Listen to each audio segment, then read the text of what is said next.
Morning,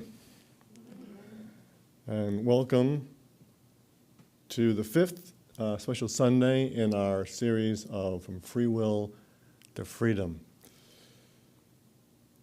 Now, if you've been following this series, you know that the first 4 Sundays we've really been dealing with tools and freedoms that we on the spiritual path are now working with: bravery, love, service.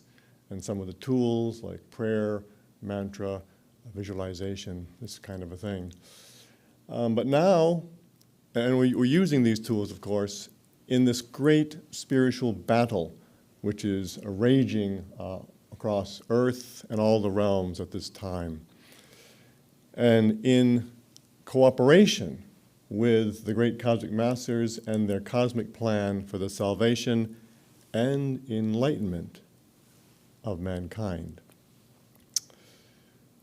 But you know, the indications are that this spiritual battle is not a short-lived battle. It won't end in a few weeks. It'll go on probably for lives, probably for centuries. And so we also know that the reason why we're on Earth is to evolve. And so we also have to, at the same time as participate in the spiritual battle, we have to focus on our own evolution, and of course the evolution of those around us. And so these next 2 freedoms that we're going to be looking at today, enlightenment and cosmic consciousness, these are the next steps in our evolution. And we're also going to be looking at the blessing for the wise ones, which are individuals, masters, who have gone before us and have achieved either enlightenment and or cosmic consciousness. So that's what we're going to do today. But you know, one of the great advantages that I get personally from these special services is to take the opportunity to really dive into the blessings and especially, in this case, the freedoms. And these 2 freedoms, enlightenment and cosmic consciousness, there's so much in there that is very pointedly useful for each one of us right now. And it's just, the more you read and listen to these freedoms, there's so many layers to them. So we're only going to barely scratch the surface of them today. But I would strongly encourage you to take the time to read them, and if you possibly have access, to listen to these transmissions, and to, if you can, listen to the lectures and commentary by a master on these 2 freedoms especially, because there's just, it's just amazing. Now, the states that we hear about from other traditions like nirvana, self-realization, and different states of samadhi, these all relate to these 2 freedoms, enlightenment and cosmic consciousness. But we're very fortunate that the Karmic Lord, Mars Sector 6, has given us so much detail that we've never had before on what these states, these freedoms are, and how we can attain these freedoms. And that's what really we're going to do today. We're going to look at these 2 freedoms, first of all, what they are. Then we're going to look at how we're told to attain them. And then we're going to look at, of course, the blessing on the wise ones. And we're going to finally have a practice that will kind of help us along this path towards achieving these freedoms. But before I go on,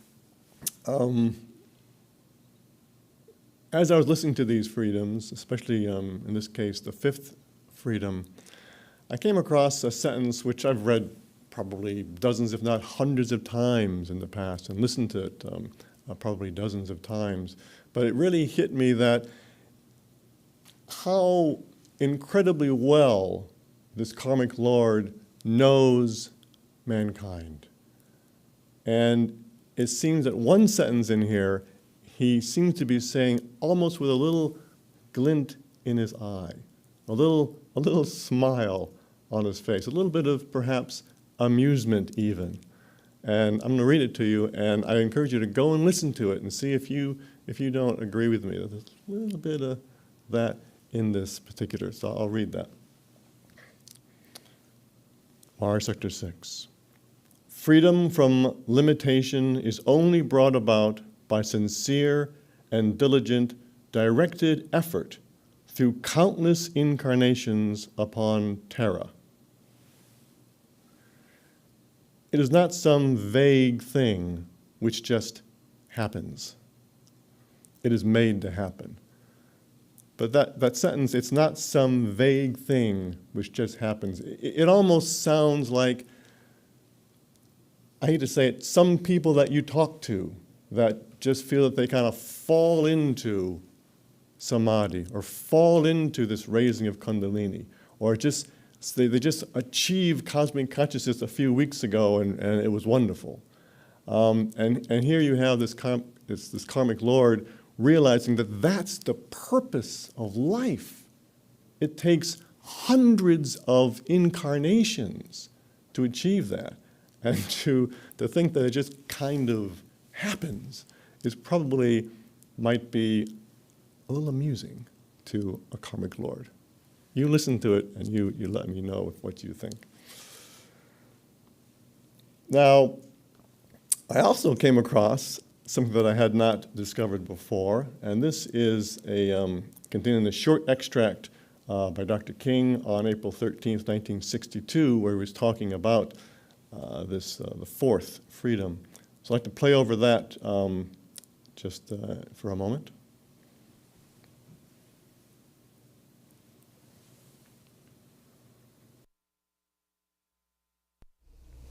So you have to predetermine the end. Enlightenment is my goal, you must say.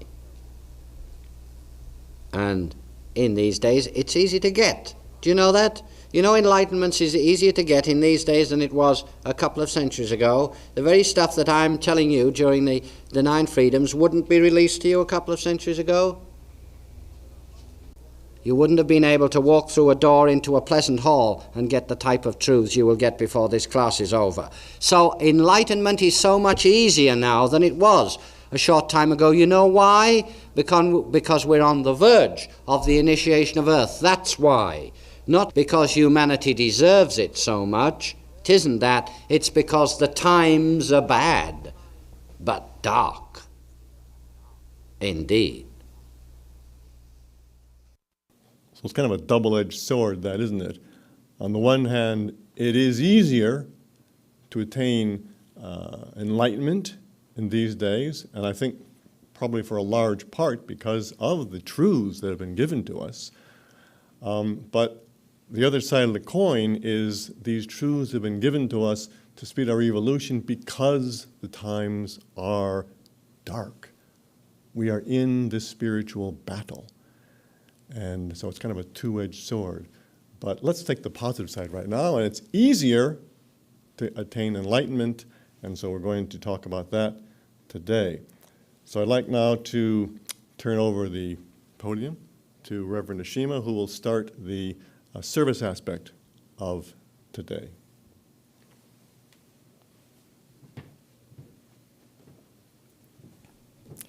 Greetings. Welcome and thank you for joining us today. It is my great pleasure to be able to be a part of this special service, to share this journey with you all. So let's now prepare ourselves by using some visualization practices. Sit up straight so that we can open ourselves up, raise our consciousness to receive the wisdom and light during this service in order that we will become better channels ourselves to send out even more light and healing to our world. So let's now take a few slow, long, deep breaths.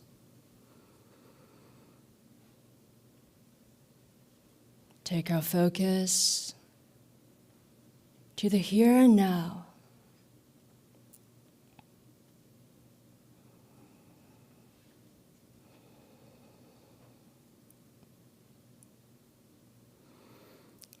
Then let's now see in the ethers above a beautiful pink radiance. Guide us down to the head and brain,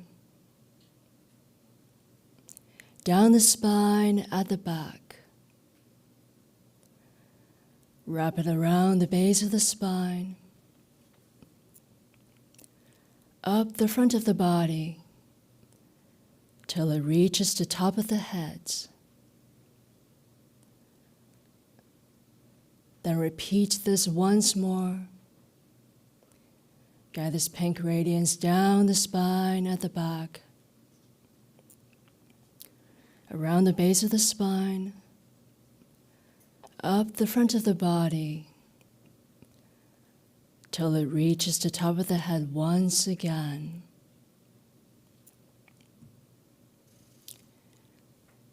And as a balance to this, request most humbly from the Mother Earth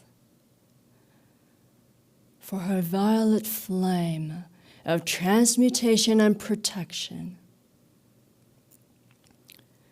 to course upwards through your body and aura, all the way up as far as you can visualize it,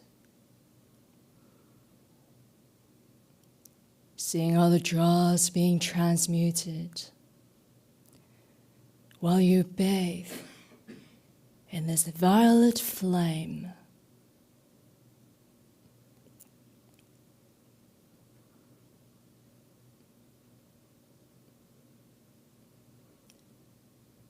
Then see in the ethers above a brilliant white light.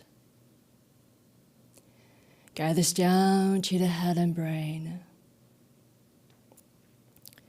and let it amalgamate with every cell within the brain. Then guide it down the neck and shoulders and into the heart center.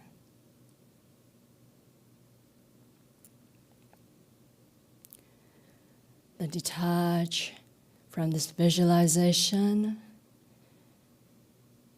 and adopt the Holy Mudra from mantra if you have received it. And we'll be reciting mantra. And if you have not been initiated into the mantra that we use today, I would ask you to please place your palm upwards on your knees and just let the energy flow through you. And please do not join in the recitation.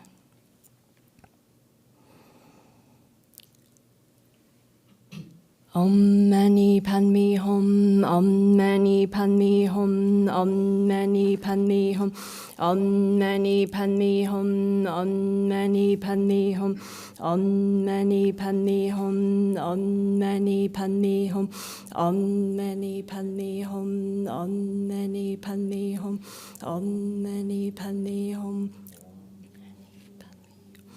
Om Mani Padme Hum, Om Mani Padme Hum, Om Mani Padme Hum.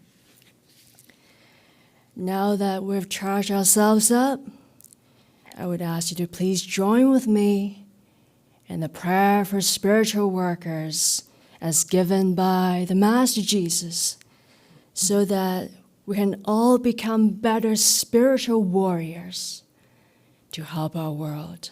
Please raise your hands and remember to bring down this vibrant white light from the ethers and request this to flow through you out through the palm centers as well as your heart center out into the world.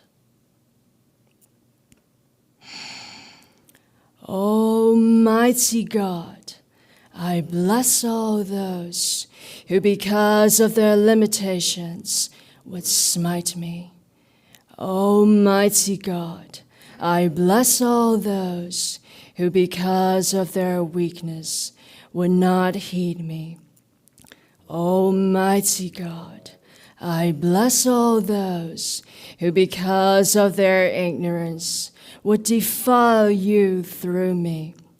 And I ask, Almighty God, O wondrous power, that your strength may be given to me now, so that I might be fortified by this, so that I might go forward bravely into the world, and despite reception, send forth my love of thee throughout all races of man.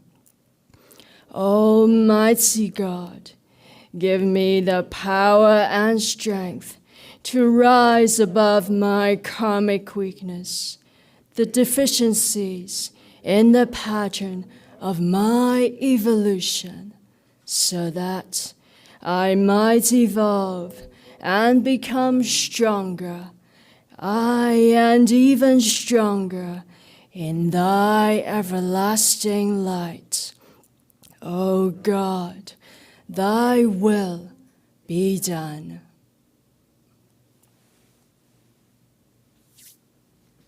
Please lower your hands now, and I would now invite the Right Reverend Brian Kniep to come back out to officially start this service. Thank you, Reverend.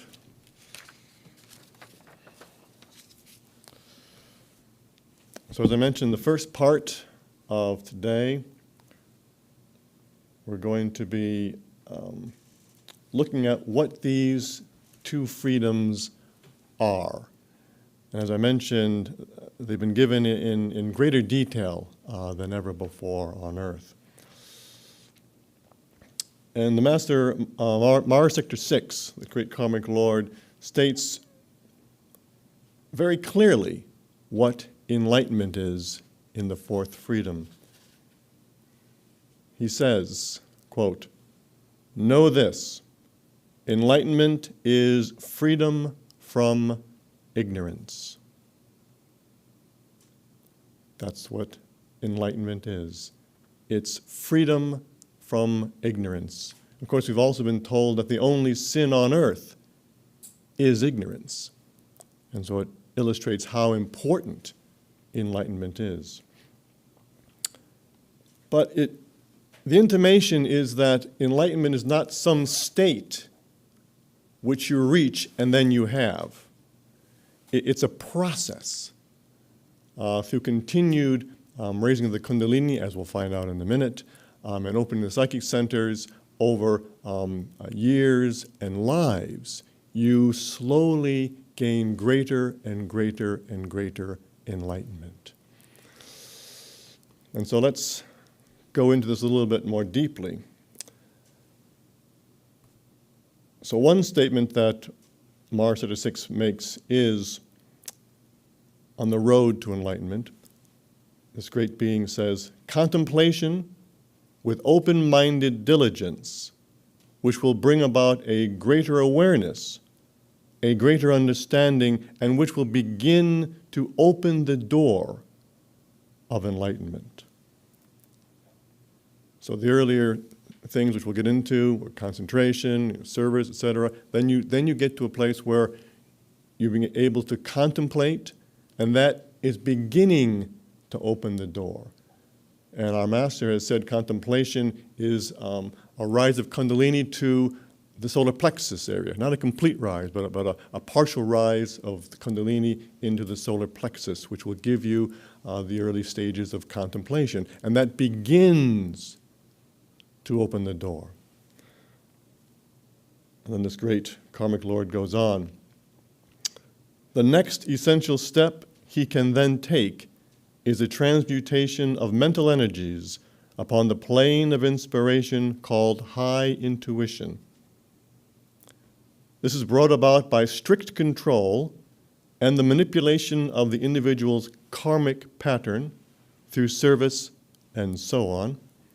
At this stage, he is then capable of meditation. Through such meditation, the aspirant opens the door even wider so that the brilliant, everlasting vibration of enlightenment may forever surround him. So this analogy of a door really does bring to mind a process. You start to open it, you open it wider and wider and wider through meditation. It's a long-term process.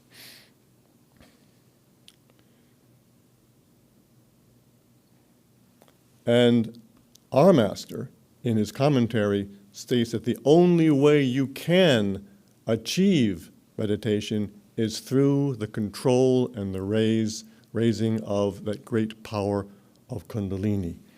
That's the only way you can achieve this meditation, which you need to achieve enlightenment. So let's listen now to a description by our master, Dr. George King, of what exactly meditation is. This also was given on April 13th, 1962.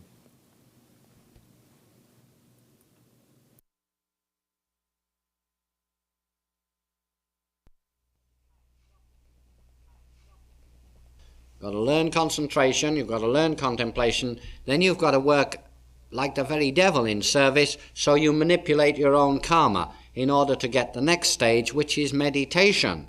When you can meditate, my friends, then you can begin to get enlightenment. Until then, you're only going towards enlightenment. You haven't got it yet. Through such meditation, the aspirant opens the door to even wider, so that the brilliant, everlasting vibration of enlightenment may forever surround him. What is meditation? Meditation is always taken in a very, very deep trance state. A deep meditation is brought about by the operation of Kundalini up through the certain psychic center, and the Kundalini is then lodged in the heart center, at least the heart center. If you don't get it any higher, if you don't get it to the throat or Ajna or the Christ center, if you like, you can still have meditation if it's lodged correctly in the heart center. You are in very deep trance, you are totally paralyzed, you cannot possibly move, the body is cold, the heart has nearly stopped beating, you are consciously dead. Meditation is conscious death, and those are some of the greatest words ever said about it on this earth. Conscious death, that's what it is. With you, the thinker, the mental man inside, absolutely alive, living for the first time in your life, by the way. It's a beautiful explanation of meditation. And so we know that heart center, throat center, third eye center, all of these will give you deeper degrees of meditation, deeper states of enlightenment. And so again, we're back to this idea of a gradual accumulation, if we will, of enlightenment, a gradual ridding oneself of ignorance. And it's probably a bad analogy, but I'll try. An analogy of learning to read on earth. As little tots, we go to school and we spend some years learning our alphabets and words and putting words together and grammar, et cetera, et cetera, et cetera. We all love English, don't we? No? But we learn to read, but clearly the goal isn't to learn to read. You learn to read so that's a tool that you can then read. And you can find books that appeal to you and learn more and more and more knowledge so that you can then go out to the world and hopefully give even more powerful and more potent service to our brothers and sisters through the knowledge you gain through reading. And I think that we're being told that meditation, that the process towards enlightenment is the same kind of a thing. You go into meditation, heart center, throat center, over years, lives, and each time you do, we're told the mind is absolutely alive because we're learning and we're choosing what to learn. We can send our mind to different places and different things and learn different aspects of life. And through that, we then come back down, we take the Kundalini back down, then we go out in our physical body, physical structure, and are able to give even more powerful service than ever before. This enlightenment is a tool to help us help others. And of course, it's on the road to the next freedom, cosmic consciousness. And here, that great karmic Lord gives such a beautiful explanation of our path from where we are today to cosmic consciousness.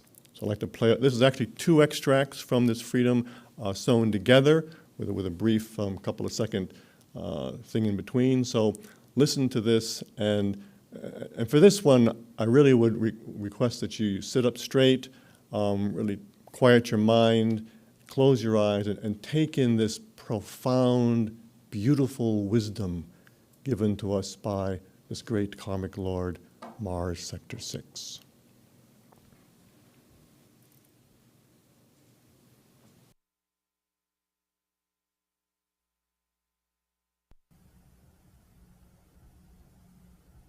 There comes a stage when the desire to break forever the bars of selfishness adorns. Service is performed. There comes a following stage when enlightenment, like a sun, doth flood the server with its a golden light. Wisdom adorns. There comes a stage when at once the consciousness of the individual soars to mighty heights, unlimited, unbounded by mind, high into the realms of intuition, of divine inspiration. It goeth through space where time stands quite still, non-existent, immobile. Cosmic consciousness, like the flower of God, breaks from a bud into full, lasting bloom.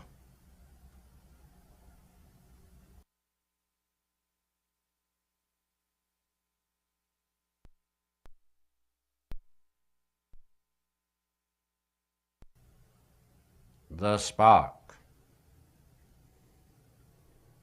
of God resides in man, untouched, until man makes this cosmic step. Even then he toucheth not this flame, but liveth with all feeling through its brilliant radiations, light which passeth mere foolish verbose description.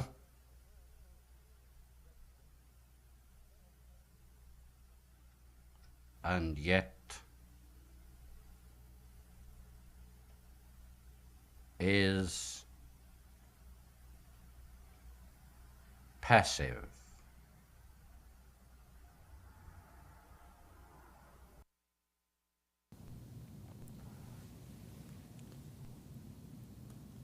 I think we can all agree that that's a couple of sentences which we'll be contemplating and meditating on for lives to come.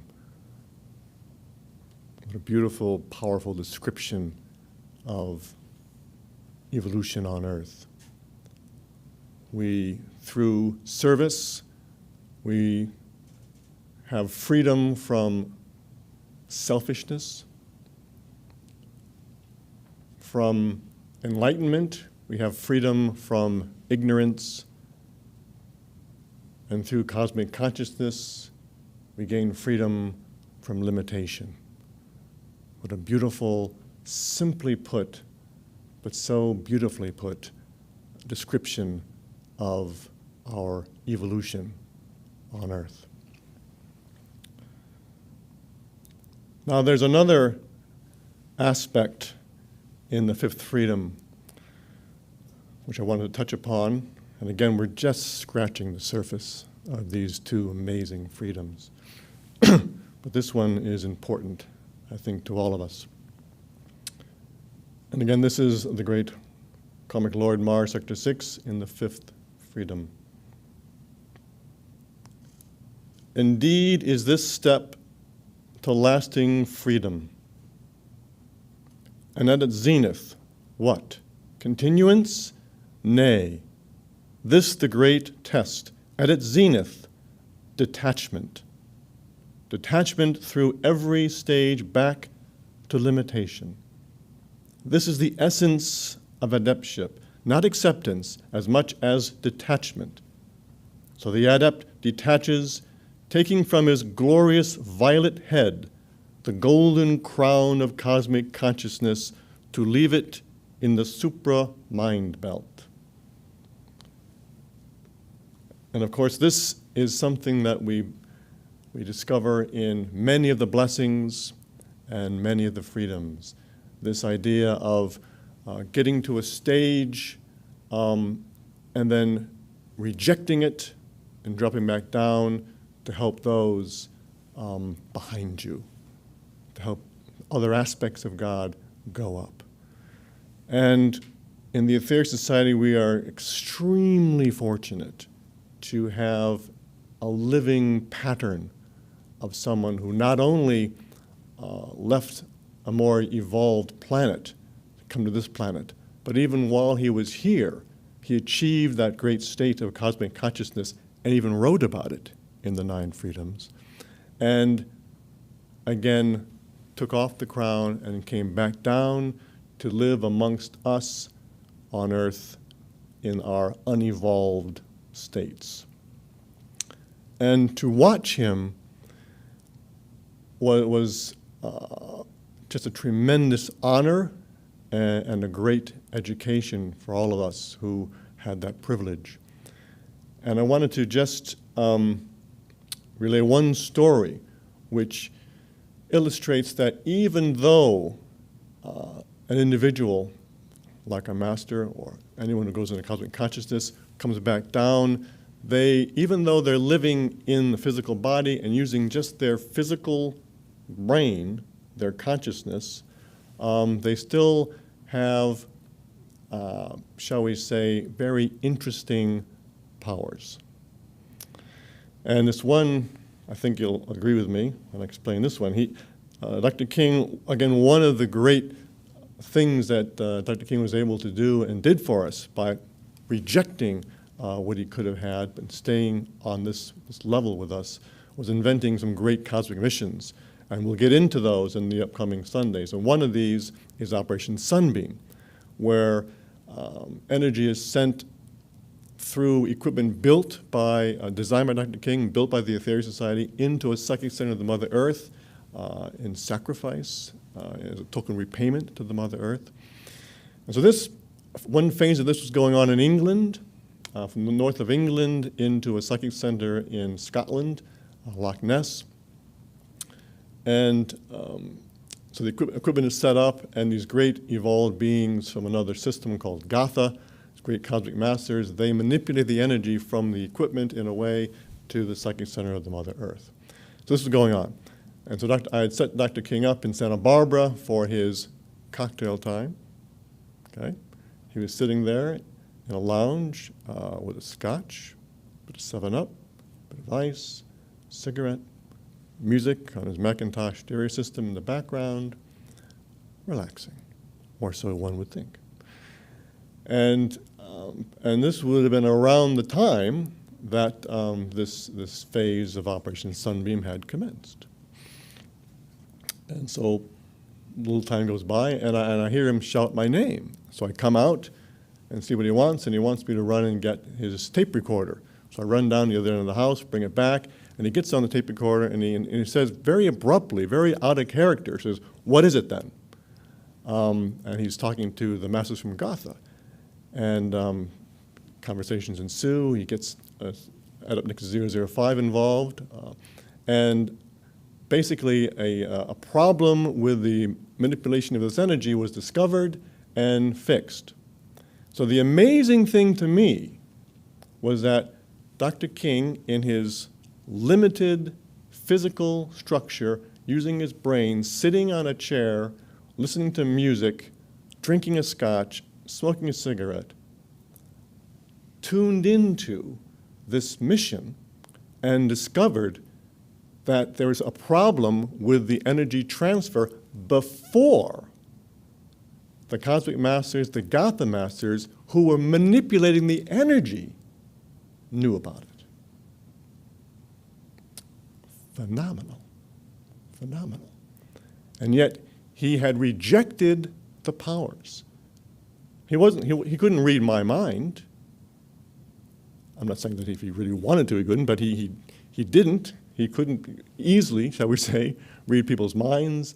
He wasn't projecting anywhere. He was just living in a physical body, having his oatmeal in the morning, walks in the afternoon, going to sleep like a normal person, and yet he was able to tune in to this incredibly delicate mission 6,000 miles away before even the masters who were manipulating the energy detected it. This gives kind of an idea that you reject the powers, you come back, and then you use your enlightenment to further those who you are staying back to help. And you have, shall we say, a certain magic about you. Now that takes care of what these two beautiful states are. And I'd now like to invite Reverend Shima back to the podium to take us into the second blessing.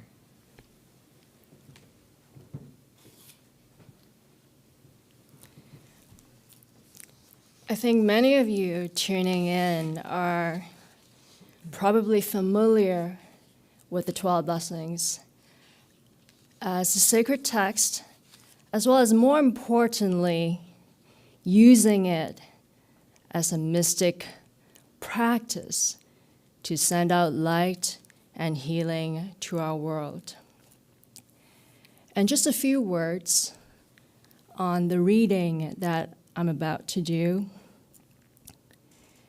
And it is taken from the foreword, and these are words of Dr. King. It is taken from the foreword of the 12 blessings. And I was really staggered when I came across this, because in this extract, Dr. King, he mentions specifically that using the 12 blessings will help us progress towards the states of enlightenment and cosmic consciousness. So I would ask you to now please sit up straight to receive the wisdom from Dr. King about the importance of the 12 blessings and how it can help us on our evolution. Dr. King, the 12 blessings have been given so that by their continued study as profound truths and use as mystic practices, the student may better prepare himself for the journey into the enlightened state of cosmic consciousness. The energy released by the student must be returned from the point to which it was directed. The 12 blessings, therefore, constitute a system of sacred practices, by the continued use of which the student may avail himself of the energy necessary to gain enlightenment. Even more important than this, the student can be energized to that extent, which enables him to be of great service to all humanity. It is this type of service through spiritual enlightenment which the earth so desperately needs in these dark days. It was to bring about a spiritual revitalization of earth that Jesus released his transmuting power of pure selfless love during these blessings.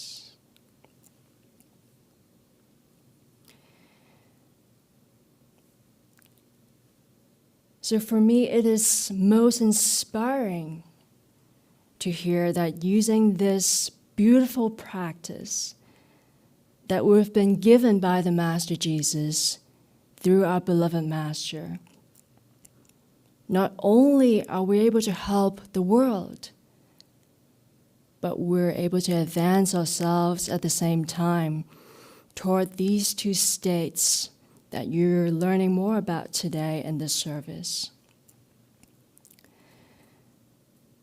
And we will then play for you 2 short extracts of about a minute long each, and they are taken from 2 different lectures by Dr. King given in 1960. And in the first extract, we will learn more about who the wise ones are. So please now play the first extract.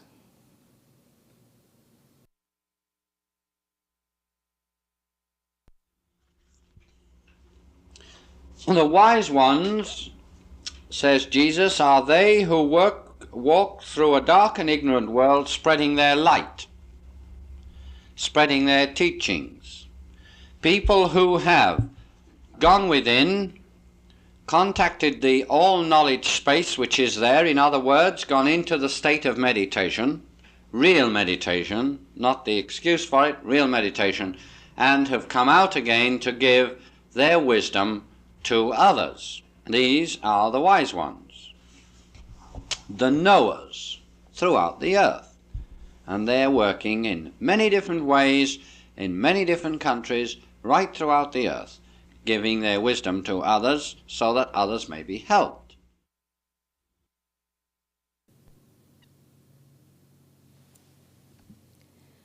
And in the next extract, we will learn how vital the presence of the wise ones are on our earth. So can we please listen to the next extract?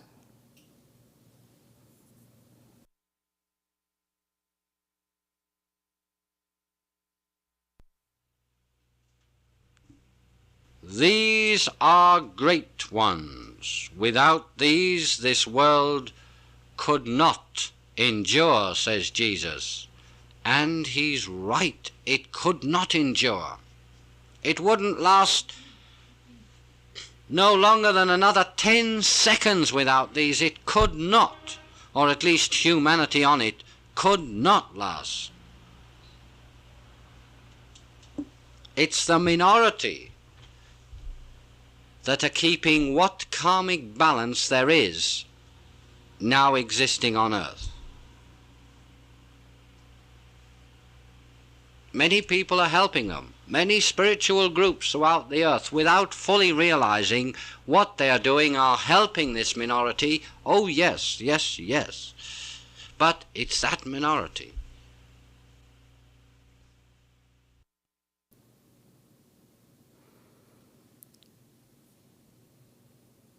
It is truly incredible to hear that we cannot do without these wise ones for just 10 seconds, as Dr. King mentioned. So with these thoughts in our mind,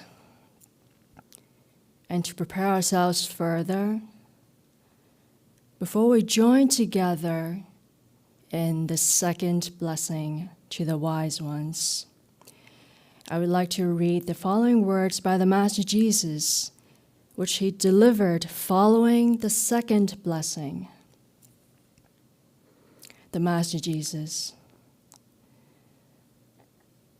adorable ones, little children, I am here with you.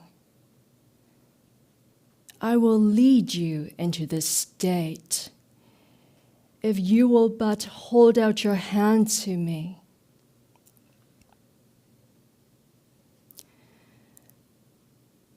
So let's remember, whenever we perform this mystic practice, hold out our hands and really open our hearts to join with the Master Jesus. And for today, we will send our love, our blessing, our gratitude to the wise ones to help these most compassionate beings in their work to spread light and wisdom to our world.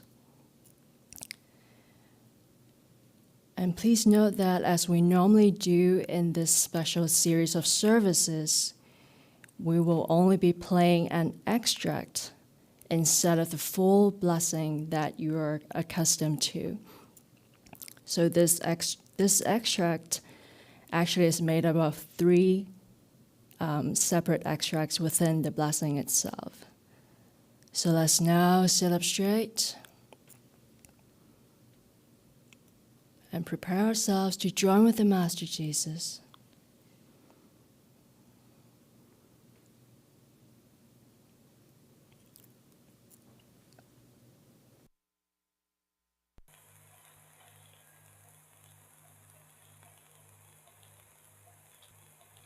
Blessed are the wise ones, for they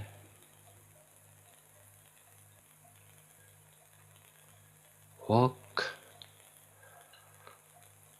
through a dark and ignorant world,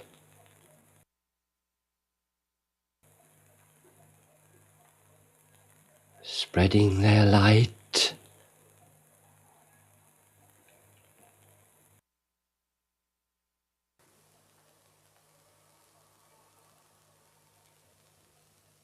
These are the ones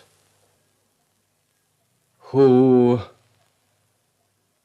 have gone within, deep within, and made a glorious and lasting contact with the spark which dwelleth there,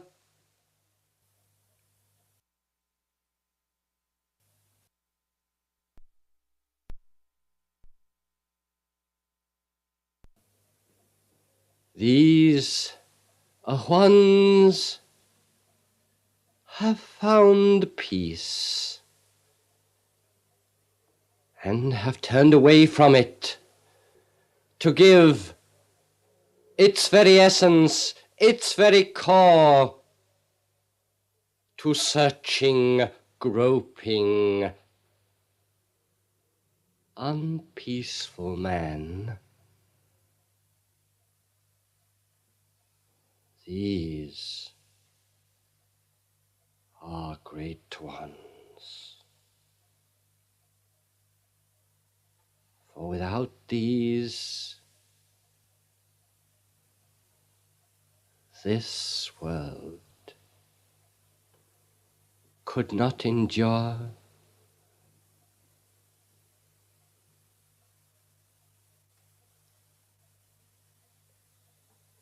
Thrice blessed are the searchers who have found and left and given of their very heart to man, so that he may see, and seeing know, and knowing act, and acting become that which he should be.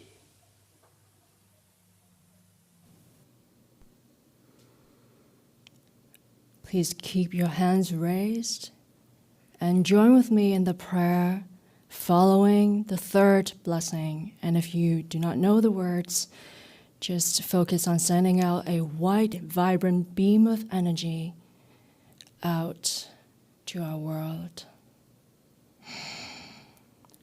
Almighty God, who is the creator of all things, we pray that your light may shine through us all, so that we may transmit this unto the world. Please lower your hands.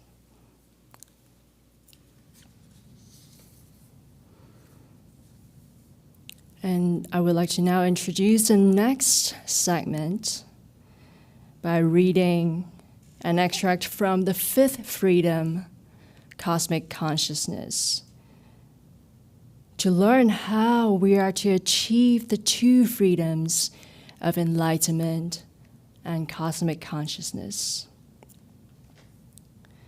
Mars Sector 6. Freedom from limitation is only brought about by sincere and diligent directed effort through countless incarnations upon Terra. It is not some vague thing which just happens. It is made to happen. Terra is a great classroom. Pupils have come to learn many lessons. They pass from grade to grade through countless initiations, through countless apparent deaths.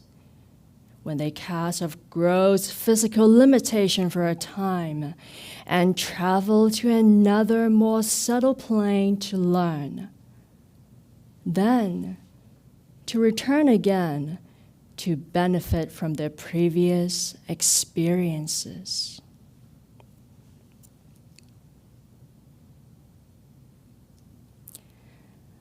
So let this linger in your mind for a bit, and I would now invite the Right Reverend Brian Kniep to come back out to the lectern.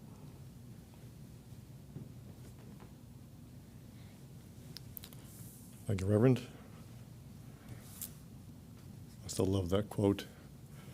Even though we're told that enlightenment is easier in these days, it still is not just some vague thing that will just happen. Afraid.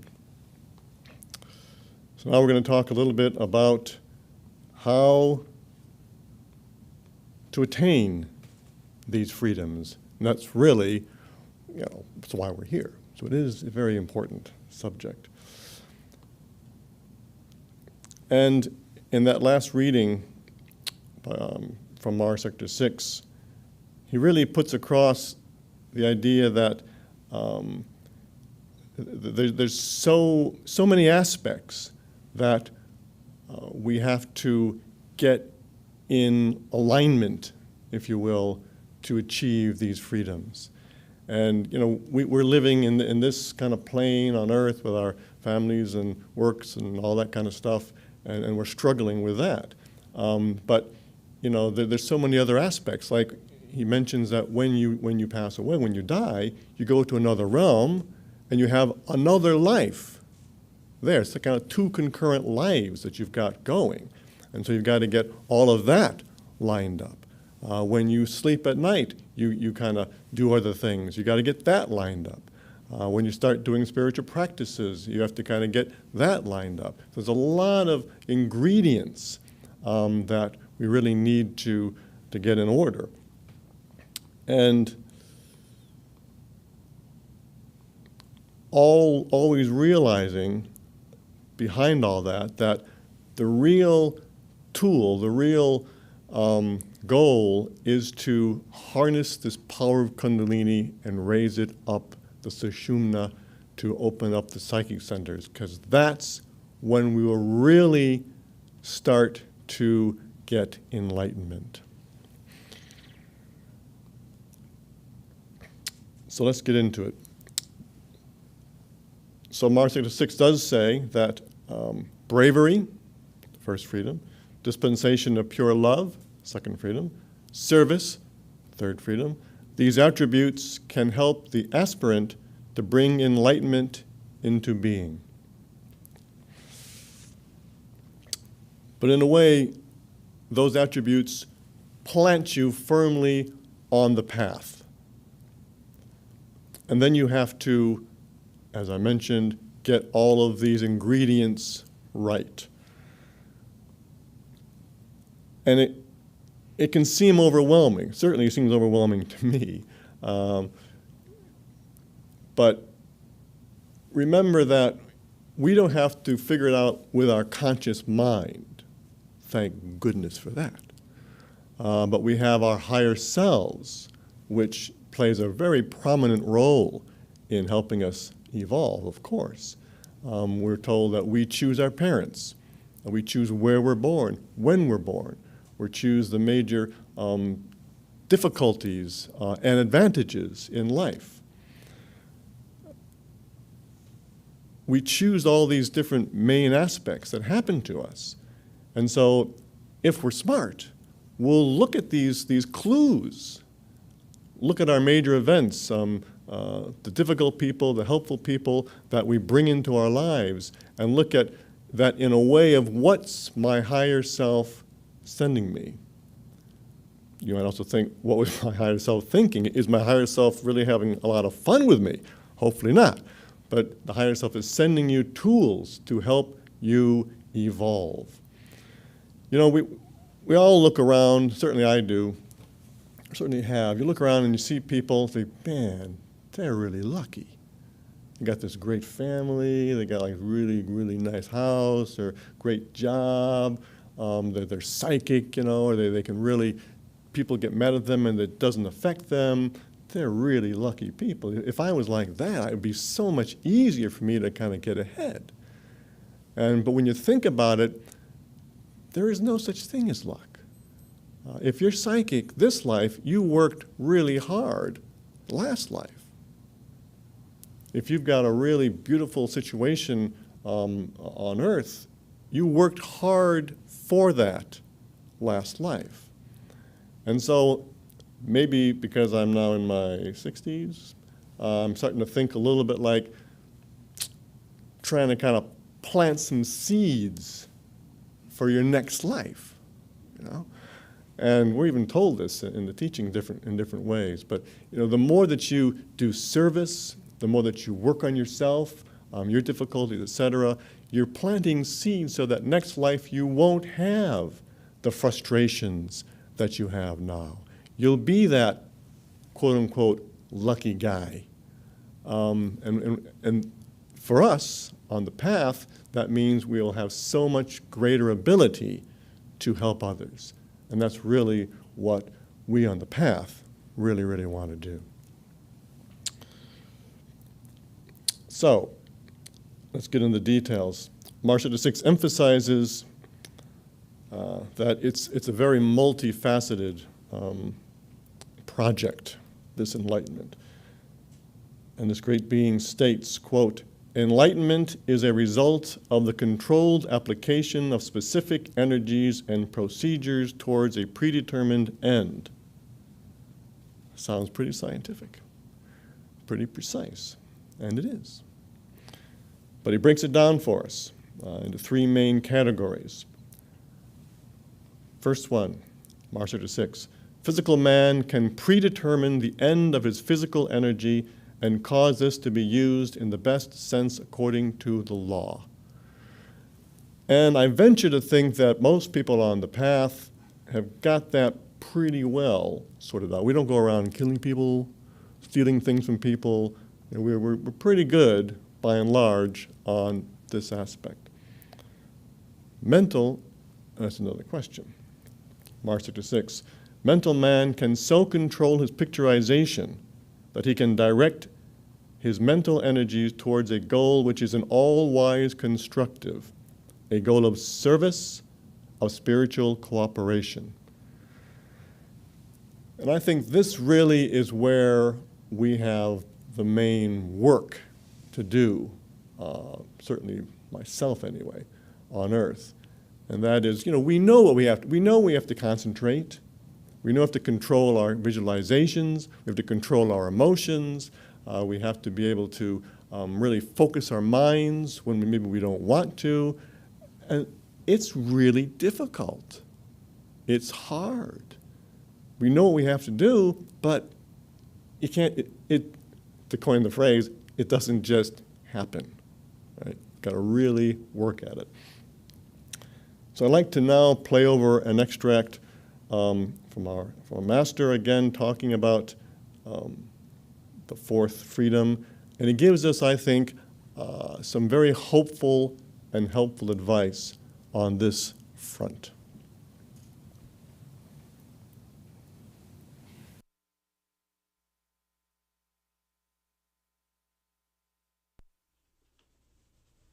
A great beam of creative, controlled mental energy can be directed towards all terrestrials, so that those who are ready will be mentally transmuted by this constructive, creative beam of energy. Creative beam of energy. A beam of transmutation, something that builds but does not destroy. Now, we have to be almost diabolically honest with ourselves in this thing. And if we are honest with ourselves, we will admit we have had destructive thoughts many times, if we are honest. Well, the thing to do, if you admit that, you are halfway towards conquering it. Because a light of honesty has dawned in you, and you can, after recognizing your own shortcomings, you can do something about them. But woe unto the man who will not recognize these shortcomings, because such a one deserves all prayers. Don't dwell in a negative attitude on your faults, because you make them. Don't dwell on them. But say, I will learn from these, and in a relaxed manner, with quiet, gentle confidence. You know, they say that still waters run deep. It's not in a sea that you see the turbulence as you do in a waterfall.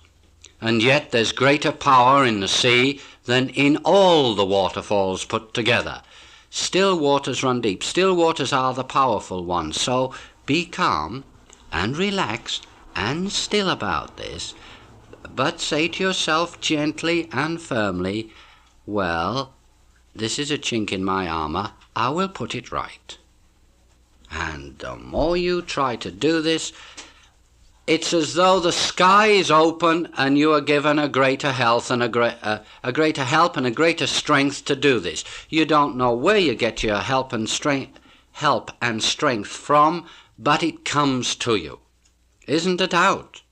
Isn't a doubt? You are helped as though something is pushing you on, guiding you, helping you in every way. If you affirm and say, these things will I control. My mental picturizations, these are the things I will control. The first step, you can't get enlightenment, my friends, until you do it. You can read all the books on earth and you will still know nothing. You can hear all the lectures on earth and you will still know nothing unless you begin the control within yourself. That's it. That's it.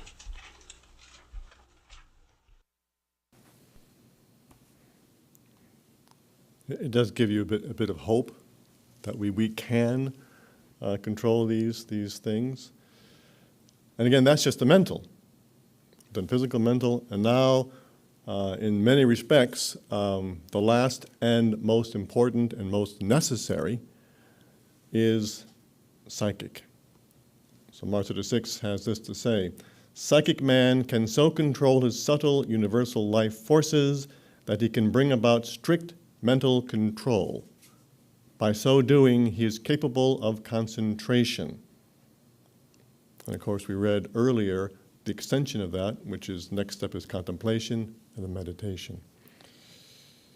And that really is the essence, is through, that's the psychic aspect, that's the spiritual practice aspect. So you've got the physical, got the mental with the brain and thoughts and emotions and whatnot, and then you got the psychic, which is concentration, meditation, contemplation, mantras, breathing. These are the things that we need to utilize to control our psychic aspect, which really means controlling the universal life forces, controlling the prana within us to enable us to raise that kundalini.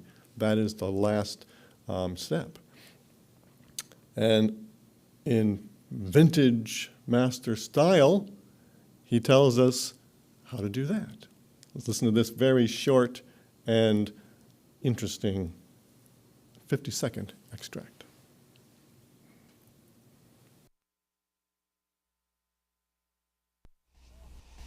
And they are learning the control of the subtle universal life forces. They can't control them yet, but they're learning this control. One good way to learn this control is by practicing deep breathing. If you can do this without any physical harm to you. If it brings physical harm to you, then there's something wrong. Then this brings concentration, contemplation, meditation. The result, enlightenment. It's kind of simple. Real simple. It's like all great things. It's really simple.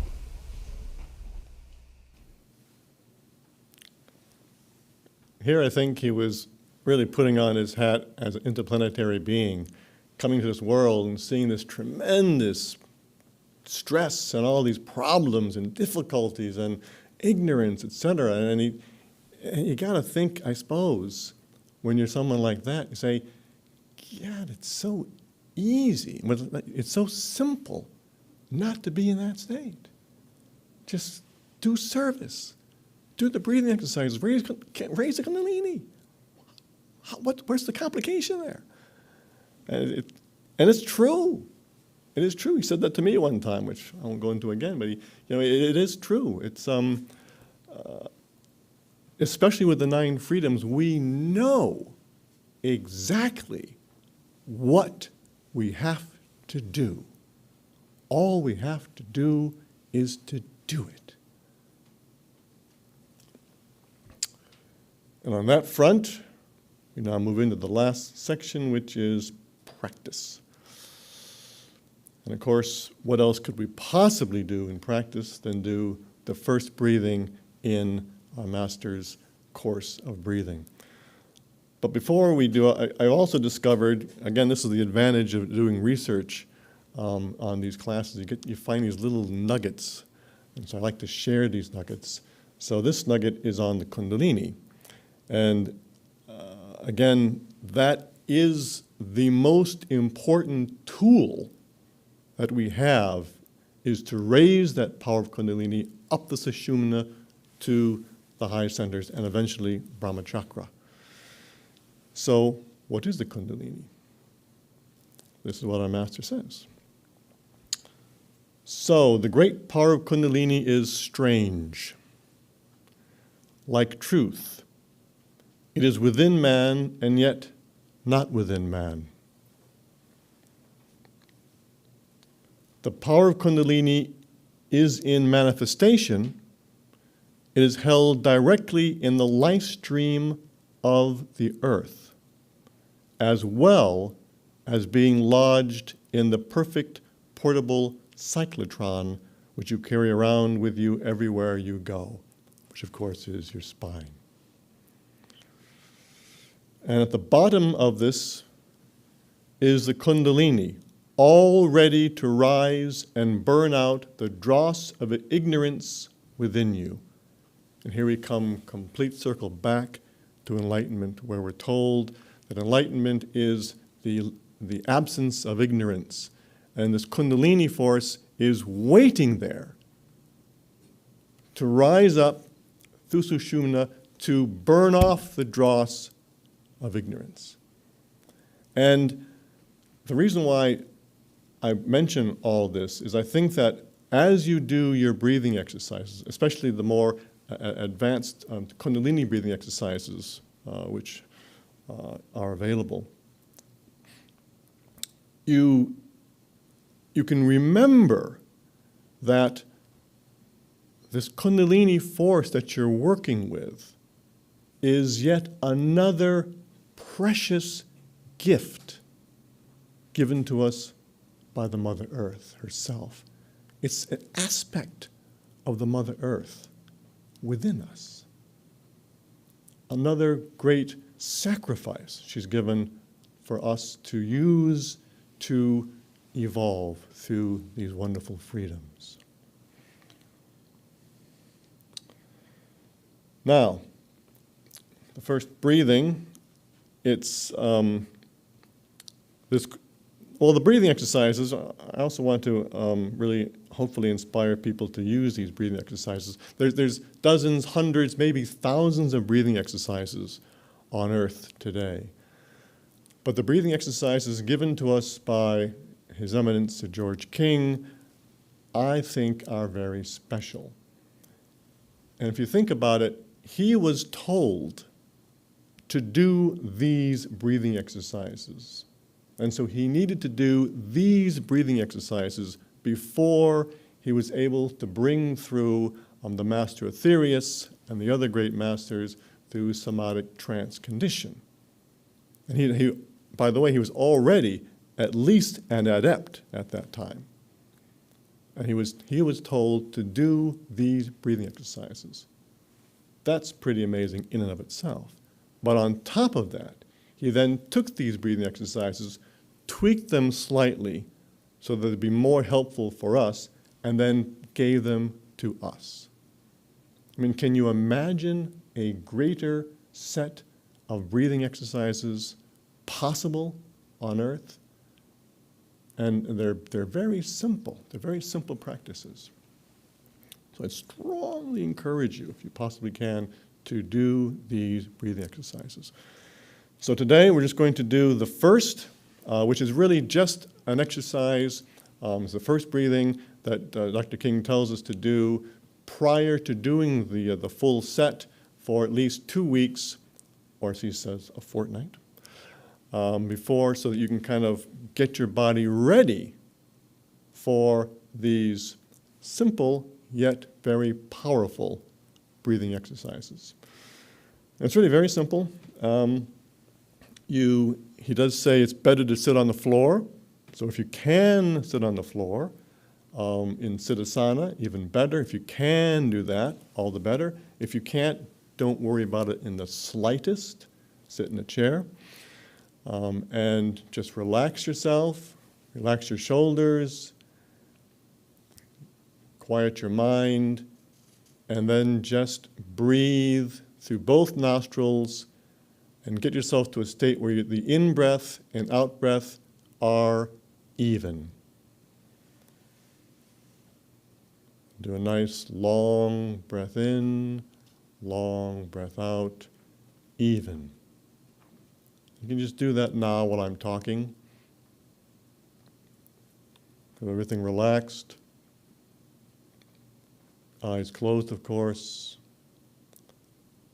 Slow breathing. As he says in his book, the length of the breath should become equal as you calm yourself and carry on with this breathing. And if you know the yoga breath, use that. Otherwise, just remember to kind of pull your diaphragm in slightly on the out breath, so it's a more complete out breath. Nice, slow, relaxed breathing. And you might find at this stage you'll start getting lots of thoughts coming into your mind. Just let them flow through your mind and don't attach to any of them. And then eventually, he reckons to do this for 15 minutes, and eventually you get to the place where the thoughts have quieted themselves down, the in and out breath have become equal, and then he says you should add an affirmation, a mental affirmation. I am now purifying my mind and body. And just repeat this over and over silently as you keep the breath equal in, equal out. I'm now purifying my mind and body. Nice long, slow, deep breaths. I'm now purifying my mind and body.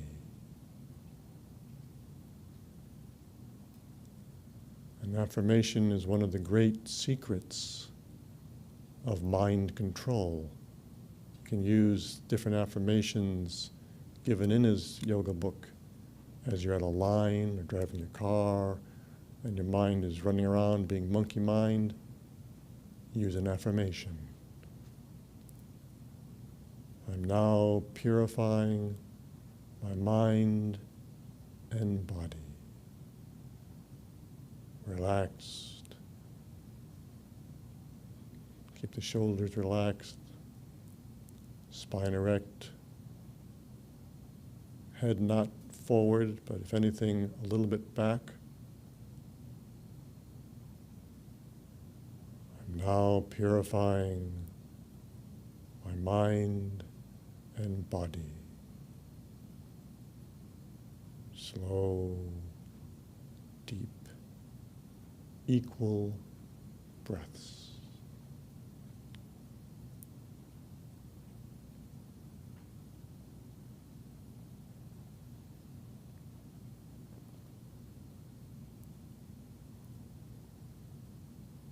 And I'll draw that to a close. I think even just a couple of minutes, you can feel the beautiful, calming, and energizing effect of this first breathing. And it's something that you can, this is a breathing that you can use by itself, The other ones really you want to do as a full routine, but this first breathing you can certainly do by itself if you feel anxious or upset or emotional. You can sit down and do this first breathing at any time. So that brings our excursion into these two freedoms and this one blessing to a close. And again, remember, we've only just scratched the surface.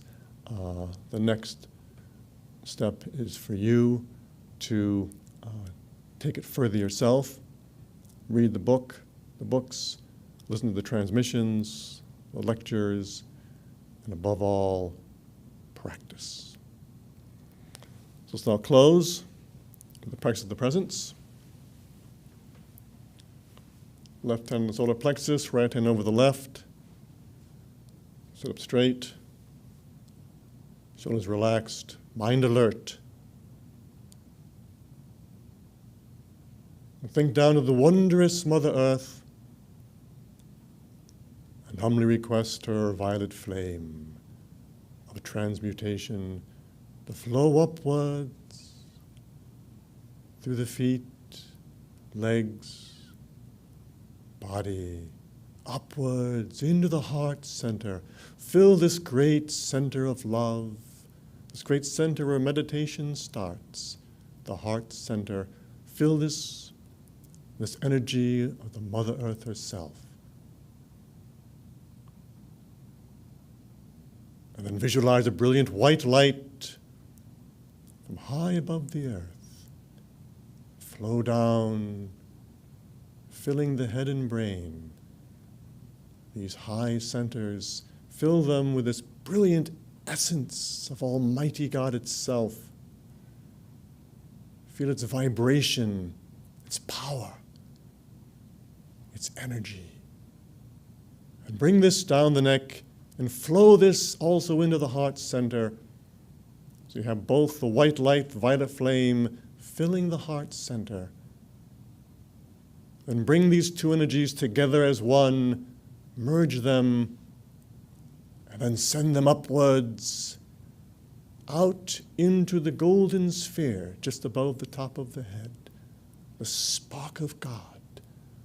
Offer these energies in sacrifice to this great spark.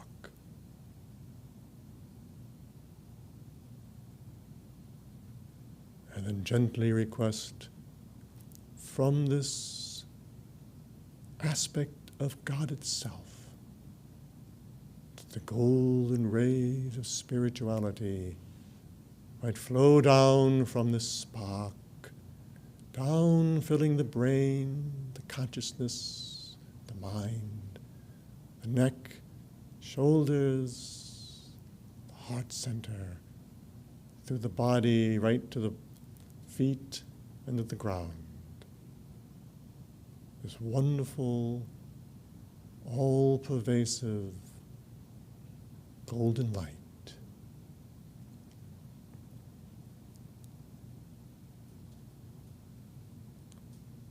Om Shanti, Shanti, Shanti.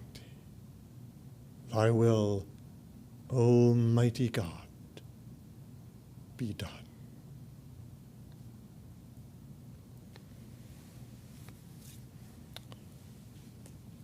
Well, again, thank you all very, very much for coming to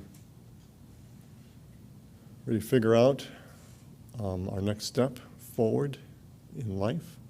I'd like to ask Reverend Shima to kind of tell us what's happening in the next few days. I don't know what's happening.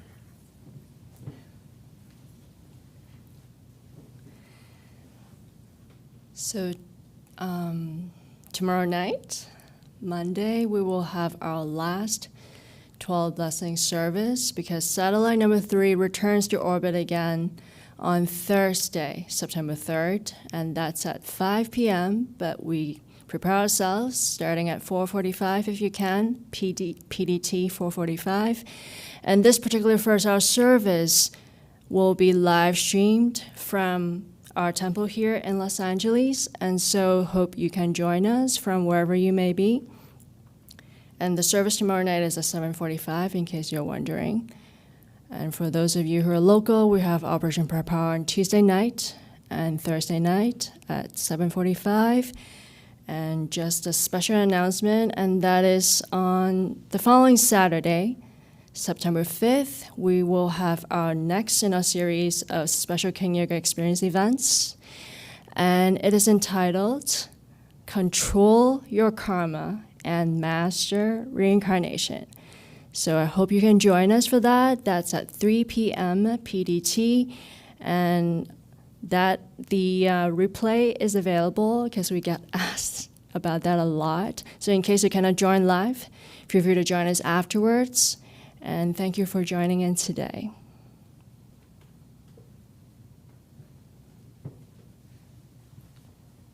God bless each.